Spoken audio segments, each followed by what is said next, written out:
for staying sober? Is there something that alcoholics that have gotten and stayed sober know that you don't know? Today, that's what we're talking about. We're going to go through the secret weapon for staying motivated. Because sometimes you just want to go drink, and sometimes life gets in the way, and sometimes things pile up, and you don't know what to do except drink. Today, we're going to talk about how to stay motivated even when you feel like drinking, even when you feel like everything is going to hell in a handbasket. We're going to talk about how to get through those times, what to do, and how to beat those cravings. So, Terry, how you doing today? I'm doing well, and I do have a secret weapon, or should I say, a couple of secret weapons for staying motivated in my sobriety, and so far they've worked. And for any of you that have some sort of secret weapon that you use to stay motivated for your sobriety, let us know in the comments below. Definitely, we'd because what your secret weapon may help somebody else a lot, and that's what we try to do here is help others stay sober because it helps us stay sober. And for me, and what I've found working with people is, finding that right secret weapon. It really is kind of a personal journey, and I do encourage you to experiment with different things, different strategies, and find out what works best for you.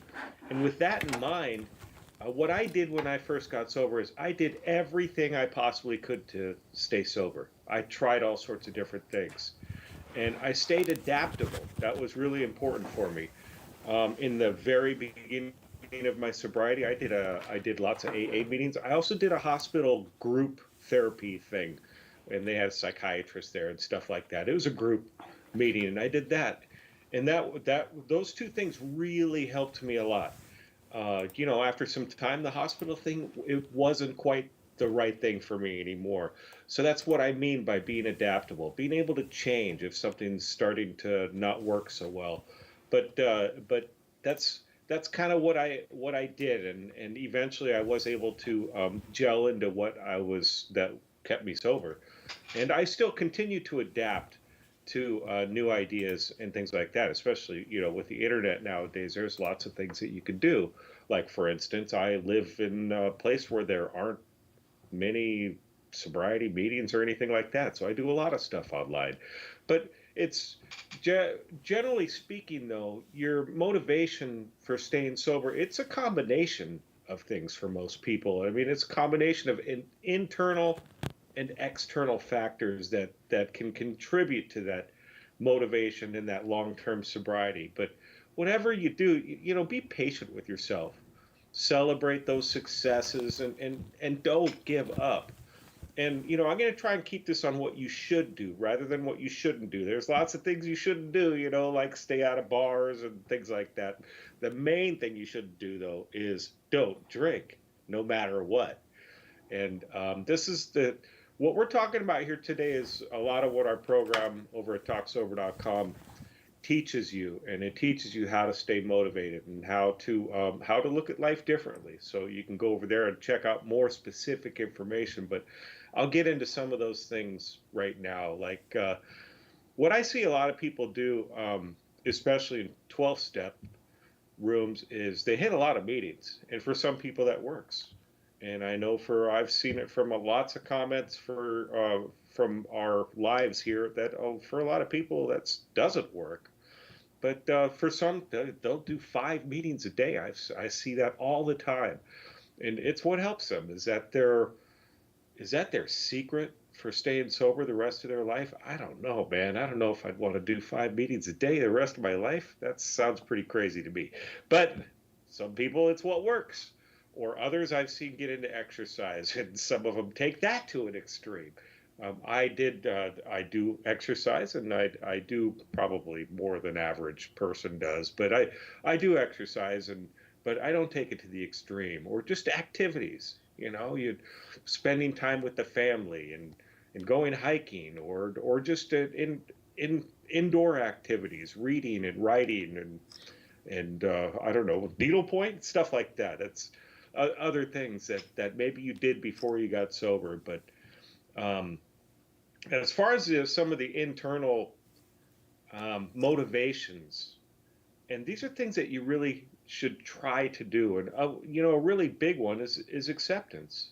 Acceptance is it doesn't mean that you have to accept and agree with everything. Acceptance is accepting what's going on. For me, that's a matter of accepting the fact that I cannot drink alcohol. I cannot have one drop. So it's as specific as that. And it goes generally out from there as far as acceptance as well, we'll just go with politics, with what's going on with politics, and that I don't have control over most of it, other than the fact that I can vote, stuff like that, and just being accepting that this is what's going on, and I'm not going to dwell on these problems, but accepting it. And acceptance as far as sobriety goes, which for me, that means I need to do something towards my sobriety most days. It's not like I have to do it all day long every day, but I have to be aware that I cannot take a drink and I have to take certain steps to stay sober. Another thing that can help keep you motivated is, why did you get sober? For me, I was losing everything. Everything was dropping from my life. If I start drinking again, it's going to happen again. So I can't take that drink. And the why, you can be more specific than just that. I'll lose everything. Be more specific. I'm going to lose my family. I'm going to lose my job. Things like that. Think about these things. Write them down if you need to. A lot of people write. The writing helps a lot. Um, a lot of things that people have in their early sobriety is cravings, and we talk about this quite often. And cravings are just mental impulses. They don't seem like it when they're hitting you hard, but that's all they are. Wait that 15 minutes. And if you still have the craving after 15 minutes, wait another 15 minutes. Go do something else. Take action. Go for a walk. Get busy. Clean out the part of the garage. Something like that. Do something else. Don't sit there in the cravings. You don't have to act on them. And all they are is just cravings. That's it. Leave them as that. Focus on the positive that you're gaining from remaining sober. I mean, if you have any sobriety behind you right now, you're probably healthier. You're probably happier, maybe not necessarily, depending on your circumstances, but probably. But you're probably able to achieve some of your goals now. If you're early sobriety, maybe not so much, but some. I mean, you're able to enjoy life more. I know when I got sober, I was getting better quite quickly. Things were getting better. Physically, I was a mess for quite a while, but mentally, I was getting better. Life just got better. I was happier. I mean, just the little things. Being able to go to the supermarket and go shopping at 10 p.m. completely sober. It was. I don't know why I bring that up, but it felt good. I was like, wow, I can do this. And along those same lines is that gratitude, just being thankful for the fact that I'm sober. I don't have to hide what I'm doing. I don't have to figure out how much money do I have for alcohol? Where am I going to get the alcohol? Things like that. The big things that you're grateful for, the little things you're grateful for. Just the fact that you woke up. Those are some of the internal things that can help you stay motivated. And I'll get to what my secret weapon for staying motivated is here in just a minute. But some of the external things you can do, and I've already mentioned, you can do meetings. There's AA meetings. There's Smart Recovery. All that stuff is in person, and it can all over the world, and all that. And you can get all that stuff online as well. There's online meetings everywhere, and you can do that. You can do online forums. Maybe even talking to a close friend. A close friend. For me, my best friend is my wife, and I discuss things about sobriety with her quite often. And she does not have an alcohol problem, so a lot of things are a surprise to her. When I was talking to her last night, she's like, "Oh, I didn't know that," And I was talking to her about a way these people were talking about something in sobriety, and I had a kind of a different perspective. And she's like, "Oh, I didn't really realize that it comes from that direction." And that it helps a lot when I'm able to be open with the person that I love. You know, that helps me a lot and keeps me motivated because I know that she's there to help support me. And you know, some people they'll use a therapist or a counselor that's, you know, specializes in addiction. And I never did. I never did do that, but I know a lot of people that do, and it helps them a lot. So that can be another way to stay motivated. That'll help you with your accountability. You know, you're going to a specialist. Maybe that's going to help you stay sober at least that day. Probably you're probably not showing up drunk. Marcus might have a little bit of a different take on that, but that's one thing that can help. And with that accountability in mind, an accountability partner, you know, that's a great way to stay motivated. That's why, well, a lot of people find success in the rooms of AA because of that accountability.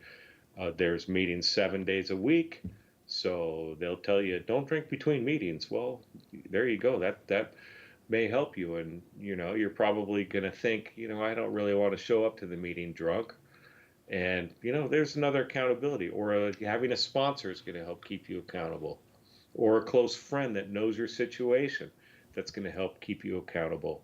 When I was in early sobriety, and I did have a couple of events that I had to go to that had alcohol, I told somebody that I was going to these events and that if I had any cravings or issues, I was going to call them. And just telling them that kind of made me feel a little bit accountable.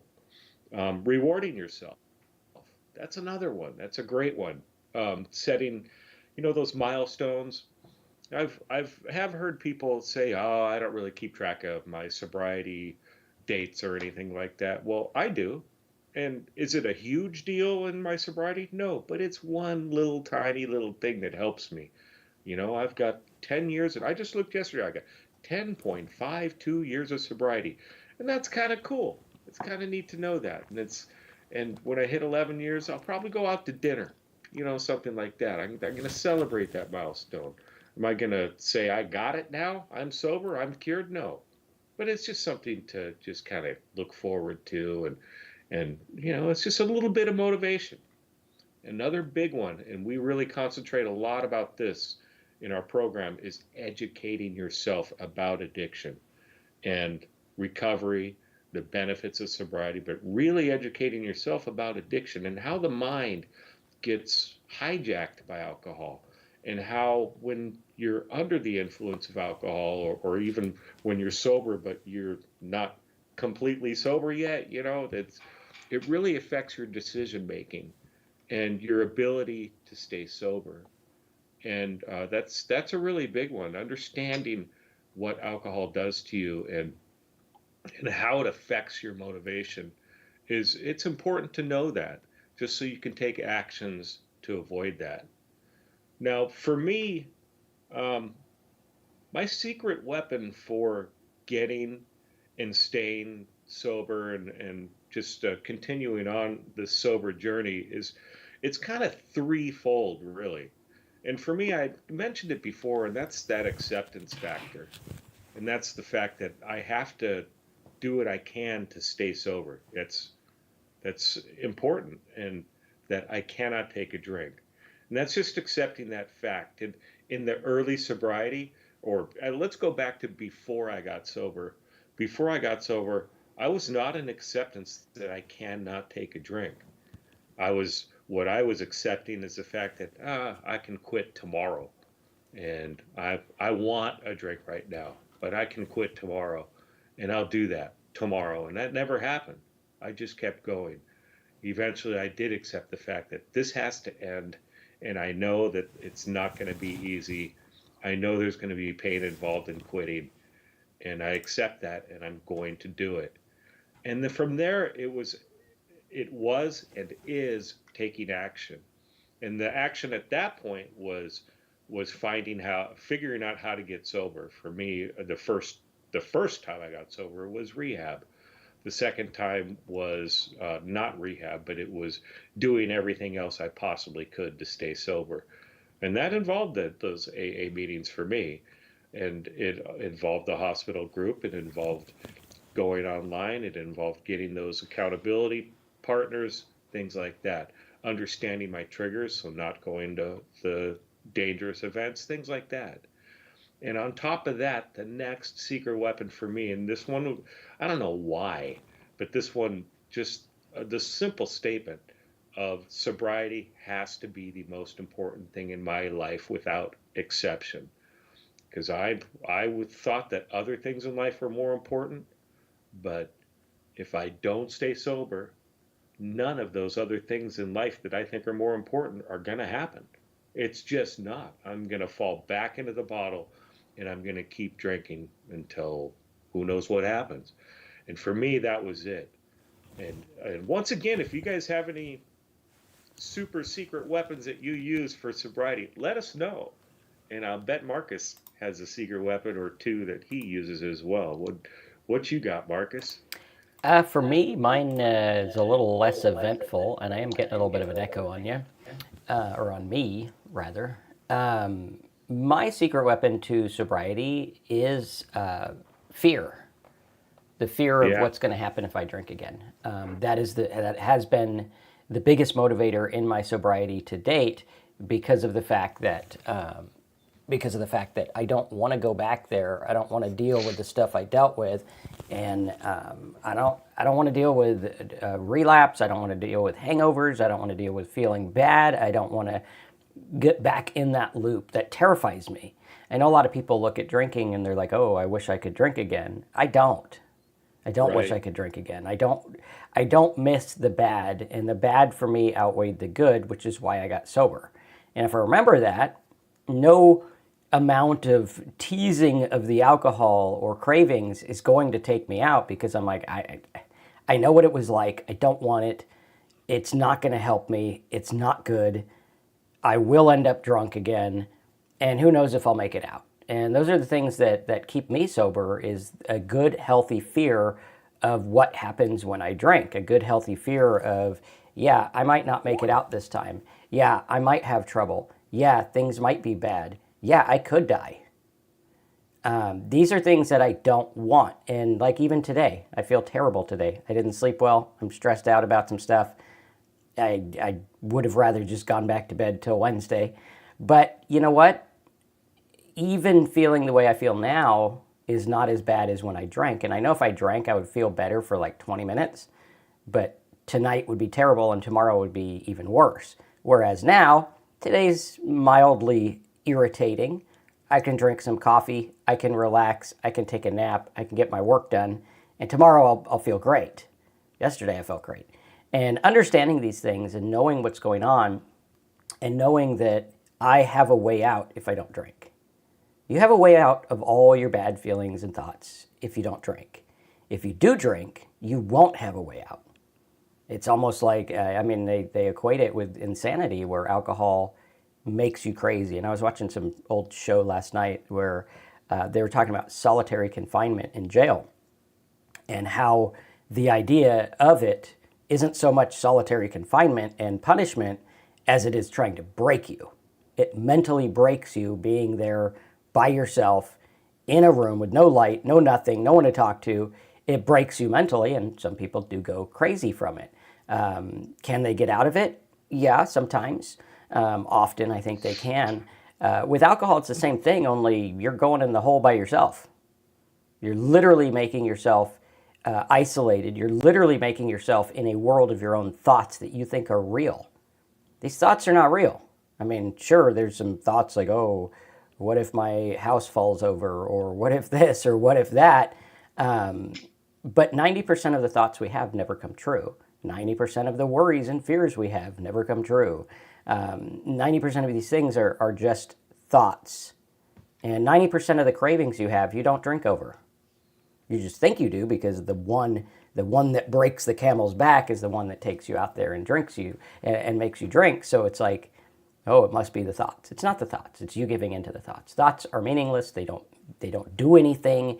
Contrary to The Secret, which, by the way, The Simpsons made a fantastic episode I watched last night that was making fun of The Secret, which I think there's a lot of bad in the self-help movement that really damages people and in the name of making profit.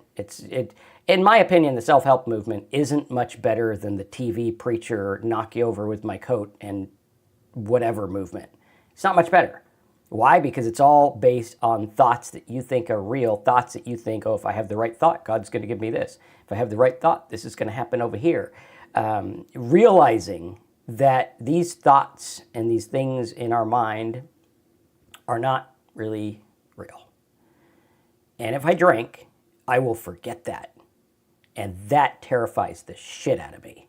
Because the minute I forget is the minute I become all of these things that I worry about, all these things I think, all of this stuff becomes real. And I don't want that. I remember what that was like, and that was hell on earth, I'll tell you. And I don't care. Like, let's say I used to love Fat Tire, and I used to love, what else? Some kind of whiskey I used to love. If they came out and they were like, Marcus, you get a free pass, you don't have to pay for it anymore, and we made one in your honor called the Marcus Booze, even that won't be tempting to me. Why? Because I know what it's going to do. Yeah. And I don't want that anymore. And if you can keep that healthy realization of, you know what? I'm literally afraid of what alcohol is going to happen. Like, it's much like the fear of, you could ingest something that is dangerous. People can poison your mind. People can, the wrong TV can make you think different. They've done studies on these things. And alcohol is so big. And when they say it's cunning and baffling, I know it's like a cute AA phrase. And there's a lot of cute AA phrases that I think don't get the proper definition but need it. Like, what does it mean alcohol is cunning and baffling? It's just a drink in a bottle. It doesn't mean shit. But when you drink it, it does things to your mind and body that you don't know are happening. That's what the cunning and baffling is. Is it in the bottle cunning and baffling? No, it's just a drink. You can throw it out the door if you want. It means nothing. But it's what happens when you ingest it. It's what happens when you drink, and when you drink more, and what happens, And I want to be somewhat in control of my mind, in the sense that I know it's just a mind. It's just thoughts. But when I drink, I forget that. And that sucks. Yep. And, people have done very, very bad things to themselves and others because of thoughts. And I would venture to say that it's not so much the thoughts, because we all have them.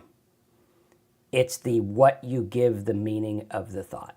I think this, therefore it makes me a bad person. Well, we've all thought bad things. We've all had that fleeting thought that's like, oh, that guy got ahead of me at work, or this person did that, or that guy got cut off. I hope he, his car breaks down. Right? That's the nice version of what we think sometimes. That's just a chemical impulse in the brain. It doesn't really mean anything. It doesn't mean you're a bad person. And I used to think it did. I used to think, oh my gosh, I'm terrible.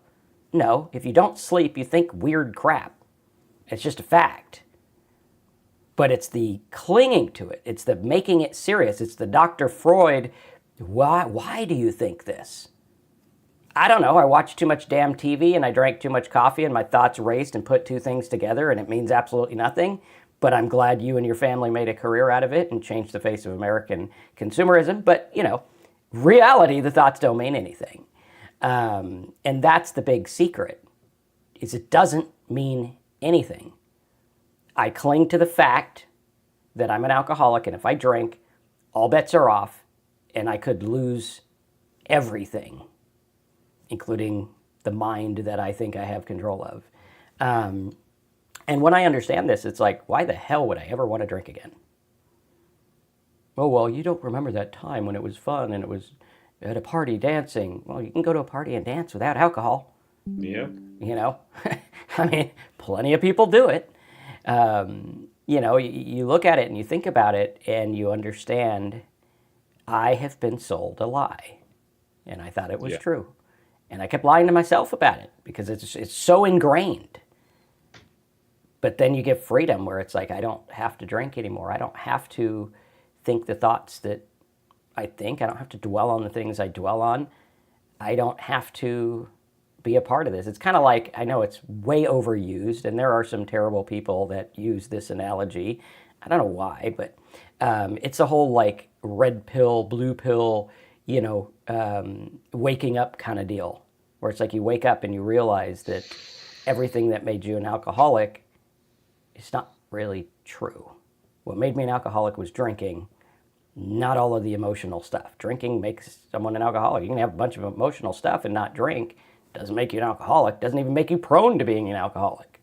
What makes you prone to be an alcoholic is drinking, and drinking enough to where you can't quit anymore. Very simple. Separate that from the emotional stuff. And I remember I went into rehab and I was like, we're going to talk about my mom and my dad and what happened in 1902. We didn't talk about any of that crap. I talked about it, and then they were like, okay, yeah, this don't really matter. And it doesn't. If you think you are drinking because of something else, you got another thing coming. Because that's what I thought up until the day, probably 6 months after I got sober. I still thought it was about my emotional baggage. It's not. It's about drinking. And that's all it's about. If you don't believe me, quit drinking and prove me right. You will see that happens. Does that mean that everything goes away and everything's perfect? No. It just means they are separate events. It's accepting them, letting go. You're talking a lot about letting go. That's definitely it. Serge, it's interesting. Serge is worried that he's blocked. Maybe we should answer his question. Serge, you're not blocked. What are you doing, Serge, to that helps you stay sober? That's what I'm wondering. Well, he says, let me read his real quick.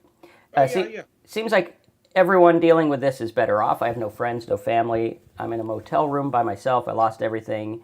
On my last 3-year bender, 401k, savings, house, wife, etc. I'm pretty sure some people are probably right there with you. I almost lost everything, but, it's a new start. There's a lot of stuff you didn't lose. You didn't lose all of your sanity. You didn't lose your, ability to think. You didn't lose your ability to say, hey, I can get sober today. And you can build it all back. That's what people think. They think that life is, and I think we're taught this in school, where it's like, you need to decide what you're going to do for the rest of your life and go to college and do it. Well, how many of us have changed careers a million times? A zillion times. You look at it and you're like, I didn't know what I was going to do. Nothing is set in stone.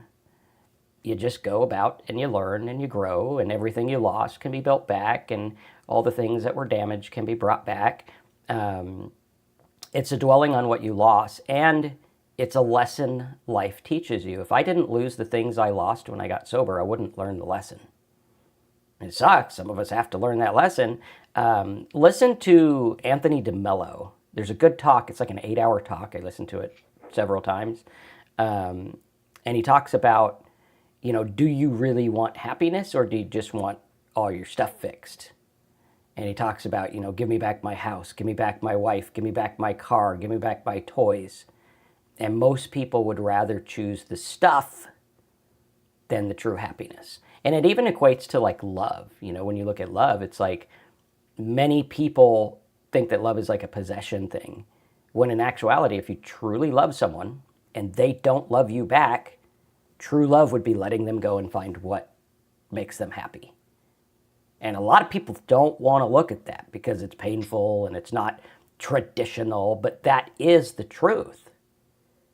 Like, the truth is if someone wants it, let them go get it. And sometimes I think that can be equated with alcoholism too. Like, when you have someone that is so far gone in alcoholism, if alcohol is what you want and you feel like you want it, then I can't sit here and keep ruining my life trying to stop you from doing something I know you shouldn't do. Because if that's what you're going to get, then, it is a free world.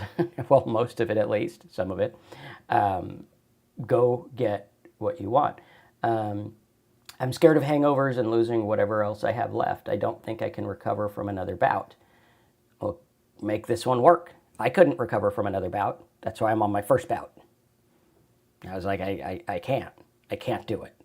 And what I do is slowly but surely, you learn to live again. You learn to live without the things you thought you needed to live in the first place. You've learned how to redirect your fear. Yeah. When I was drinking, I had all sorts of fears, and it was fears of things that didn't matter. Mhm. And so I thought I needed alcohol to prevent those fears. And now, like Marcus, yeah, fear is a huge motivating factor. I'm going to lose everything if I start drinking again. Absolutely. Yep. Cool. All right. Any last minute advice on the one secret weapon? Well, find your secret weapon. Try everything you possibly can. Mm-hmm. And if you want more specific information about finding that motivation and how to stay sober, check out talksober.com. We have a full program there, and if you want to support us, you can go over there and sign up at talksober.com. You can also And get a go ahead. real quick, Sarah says, I'm afraid of the long-term neurological damage and being a burden to my child later in life. Well, it stops when you quit drinking. A lot of the stuff that, from my understanding, I'm not a neurosurgeon or anything, but from what I understand, there is neuroplasticity, which means our brain's like a rubber band, it bounces back. If you stop now, it gets better. Much like smoking. When I quit smoking cigars, they said that like 10 years of damage was pretty much reversed in about 6 months. Like it sorts things out, makes it better. Same with alcohol. Like you might have some issues that linger, but I would venture to say that I'm a lot better off mentally than I was before I started drinking, which says a lot. Like I'm better now. What the hell? I thought it was supposed to go the other way. Absolutely. Yeah. So, and you, go ahead. Oh, I was just going to say, Serge said secret weapon is socializing. Absolutely. Getting out there, not isolating. Definitely. Cool. All right, guys. Thanks for being here. Hopefully you enjoyed the show. Smash the like button. Share this with other alcoholics.